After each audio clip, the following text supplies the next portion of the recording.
peu de choses qui allaient comme il fallait. Hein. Bon, on est dans un Euralis vient de contexte. passer une année difficile, un bilan marqué par l'épisode de la grippe aviaire. Les coopérateurs, plus de 500 de la filière palmipède, ont été directement touchés par l'arrêt de la production au début de l'année 2016.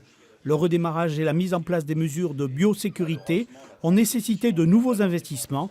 L'activité est donc en baisse. Cet exercice qu'on clôture et celui qui s'ouvre aussi malheureusement est caractérisé par la présence de l'influenza qui est traumatisante et pour les producteurs bien évidemment, mais pour l'entreprise Euralis aussi. Hein. On fait une clôture fortement impactée par l'influenza. Hein. On parle de plus de 22 millions d'euros de chiffre d'affaires en moins. Palmipèdes, volailles, bovins, céréales, légumes, Euralis est aujourd'hui un acteur majeur du marché agricole. Son chiffre d'affaires en légère baisse est d'1,4 milliard €. L'entreprise poursuit son plan d'économie tout en développant de nouveaux marchés.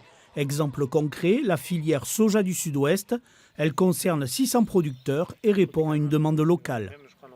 Le développement d'une filière soja non OGM spécifique Sud-Ouest qui a été mise en place avec succès cette année.